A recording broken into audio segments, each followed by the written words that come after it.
De volta com Frente a Frente, que hoje recebe a economista Luciana Caetano, ela que é mestre em Desenvolvimento e Meio Ambiente pela Universidade Federal de Alagoas, como também doutoranda pela Universidade de Campinas em Desenvolvimento Econômico. E aí, como nós estávamos falando sobre turismo, como esse segmento da indústria que em Alagoas é abundante, digamos assim, não é? Vamos falar um pouco agora das condições das pessoas viverem com uma menor margem de dificuldade no período de crise como esse que vivemos.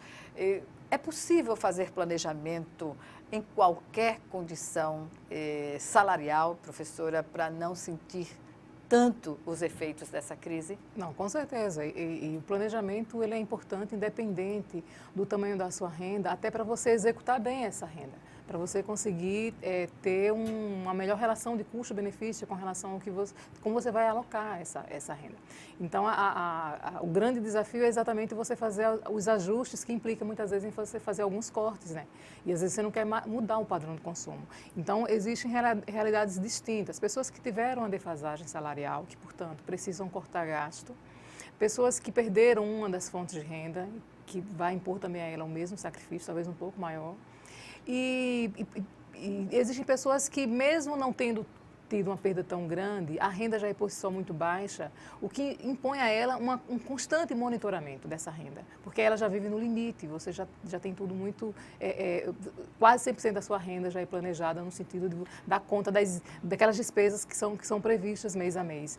Então, o mais importante é você compreender que, independente de você estar no mês de janeiro, de julho ou de dezembro, é sempre tempo de começar o planejamento, porque não tem essa coisa do início do final do ano. Porque Quem faz planejamento, por exemplo, não chega em dezembro para utilizar o 13º para pagamento de contas. Ou você levar dívida de dezembro para janeiro e fevereiro. Então, quando você tem um planejamento, você consegue, inclusive, prever as despesas extras que se concentram em um determinado período, que para alguém vai ser no primeiro trimestre, para alguém vai ser no segundo, enfim, vai depender das suas datas de pagamento de carro, enfim, algumas são tradicionais no início do ano, como o IPTU, mas você tem seguro de carro ou IPVA, que pode ser em outros meses, mas é importante que você compreenda e que você perceba essas despesas e consiga... Fixas. Exatamente, que Fixas já são previstas, né? O valor relativamente conhecido, pode ter uma variação aí de 5% ou 10%, e você pode, inclusive, se você conseguir fazer uma reserva para essas despesas extras, conseguir pagá-las à vista e ter aí uma boa economia para você conseguir gastar aí essa sobra em algum outro canto. Qual é a razão de um consumidor que não consegue, independentemente da faixa salarial que ele venha a ter, esse equilíbrio nas suas contas, nos seus gastos domésticos, sempre está gastando além da sua capacidade de receita? Me parece que a compulsividade ela pode se dar em qualquer área, em algumas pessoas é no gasto. Você pode ser compulsivo por um monte de coisa, inclusive como um colecionador de alguma coisa. Então, eu acho que alguém tem que procurar ajuda quando ela percebe que ela não consegue mais gerir os seus cartões de crédito. Então, se eu confundo cartão de crédito com renda, é porque eu estou com algum problema de conceito ou de compulsividade. Então, eu tenho que procurar um profissional ou então tentar se trabalhar no sentido de compreender que não é um produto de vitrine que vai te dar uma felicidade eterna, que você tem outras formas de resolver sua tristeza, que não estourando o cartão de crédito, porque vai te dar uma dor de cabeça enorme mais tarde. Então, é importante compreender que o teu planejamento de despesa, o teu padrão de consumo, ele tem que ser definido em função de uma renda e considera 80% dela no máximo, porque vai ter sempre uma despesa extra no final do mês que você não esperava e ela acaba te deixando na mão. Então, é importante, mesmo que você não poupe aquele dinheiro, mas que você deixe uma reserva de 20% aproximadamente para alguma coisa que possa acontecer até o final do mês. Se não acontecer, você joga numa aplicação, uma poupança, né? Mas deixa uma reserva aí, uma margem de 20%, porque fica mais fácil e lembrando de fazer uma reserva ao longo do ano para despesas extras. E ainda que você queira viajar, ou que você queira trocar de carro, ou que você queira reformar a casa, tudo é possível, desde que você compreenda qual é o tamanho dessa despesa e se você vai poder fazer tudo em um ano, porque você pode precisar, para algumas coisas dessa, economizar 2, 3 anos para poder começar. Pois é, a senhora falou agora em viajar, e aí eu faço a lembrança de que no ano de 2016, o Réveillon aconteceu e o Carnaval logo praticamente em seguida, né? E há pessoas que não fazem a opção entre uma festa e outra para gastar. Fazendo planejamento é possível participar de 2 festas, agora, e com um orçamento apertado, ainda é possível participar? Como a senhora vê essa situação? Pois é, e vai ser caso a caso. Então, você tem desde um carnaval de rua na sua rua, a você querer viajar para o Rio de Janeiro, ou você querer ir para fora, ou enfim. Então, vai depender muito do que eu me proponho a fazer e de qual é o tamanho da minha renda para fazer isso. De qualquer modo, só é possível você ter noção da dimensão disso na hora que você pega uma planilhazinha, coloca tudo no papel, quanto é que vai custar e quanto é que eu tenho de sobra. Sem planejamento, realmente não tem saída. A tendência é você gastar mais do que você ganha, joga no cartão de crédito e acaba financiando com a administradora de cartão de crédito a tua dívida no rotativo, o que implica num custo 100% do que você gastou. Pois é, lembrando que em 2017 os feriados serão longos, né? Porque a maioria deve cair nos finais de semana, né? Emendando o feriadão tradicional, podemos dizer assim. E a palavra de ordem é sempre planejamento, não é? Planejamento. Não é parar de gastar, porque você trabalha para isso, né? Você trabalha para ser feliz. Agora, é importante que você compreenda o que é que dá no seu bolso.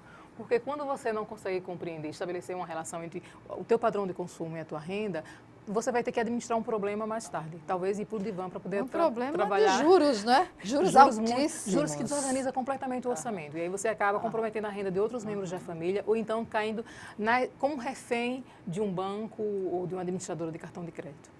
Exatamente. E as pessoas confundem, né? Elas, ao utilizarem o cartão de crédito, porque é um cartão de plástico, não tem a dimensão de que aquilo ali vai implicar no comprometimento da sua renda, né? E tem uma coisa importante para as pessoas considerarem. No passado, para você conseguir ter conta no banco, era um obstáculo muito grande. Você precisava aprovar 1000 coisas. Hoje, você não precisa aprovar nada, nem para ter uma conta, nem para ter cheque especial, nem para ter um cartão de crédito. Então, essa facilidade de você consumir, e que a gente importa um pouco dos Estados Unidos, que lá eles estimulam, eles dão 10 vezes a sua renda a crédito. Então, como é muito fácil, você não mede esforços em corresponder à aposta que a empresa faz em você, que é de gastar, gastar e gastar. Só que uma hora você vai ter que honrar esse compromisso. Então, você pode protelar, mas aí vai ter também que arcar com os prejuízos. Quanto mais tempo você demora a quitar uma dívida com a taxa de juros alta, como você mesmo já ressaltou aqui no Brasil, a nossa taxa de juros real chega a ser superior a 5%, o que em alguns países não é nem a taxa anual. Então, o que a gente paga efetivamente ao mês aqui no mercado financeiro é o que alguns países cobram anualmente. Então, você tem uma taxa Selic que é de 12,25, mas quando você vai para o cartão de crédito é 12,25 por mês, não ao ano. Na hora que você coloca isso no período de 1, 2 anos, qualquer dívida sua vai para mais de 100%. 200%, 300%, a depender do período em que você fique sem pagar ou que você parcele. E o consumidor deve estar atento também, quando for fazer essas dívidas, de verificar que o salário não aumenta todo mês, não é? Muito pelo contrário. Não, e principalmente para a classe mais pobre. Então, você passa um ano inteiro brigando para ter pelo menos um reajuste, uma correção monetária, que é você ter o seu salário corrigido de acordo com a inflação. Ainda que algumas categorias sejam beneficiadas tendo um aumento que é 3 vezes a inflação, outras... é reposição de perdas, né? Para a maioria é uma reposição de perdas e tardia, depois de um ano de perda salarial. Então, é bom compreender isso. Que o que se ganhava no ano tal, você não vai comprar o mesmo no tempo atual. Exatamente. Ou a gente compreende como é que esse jogo funciona, ou a gente vai ficar o tempo todo trabalhando para pagar dívida de cartão de crédito e juro especial de banco. Bem, e a opção do consumidor, quando a gente observa, está diante da televisão e vê aqueles apelos, né, das casas comerciais, Magazine Luiza, tem várias Casas Bahia, Insinuante, essas grandes redes nacionais de lojas, né, que é um apelo incrível para a pessoa comprar. Como o consumidor que está sentado na sua salinha assistindo televisão deve se comportar diante desse apelo? Se vocês prestarem atenção, o discurso que está por trás das campanhas publicitárias é sempre a de que você será mais feliz se você tiver aquele produto. E aí, eu e você sabemos que isso é um grande engodo, né? Assim, eu não vou ser mais feliz porque eu vou trocar o meu celular.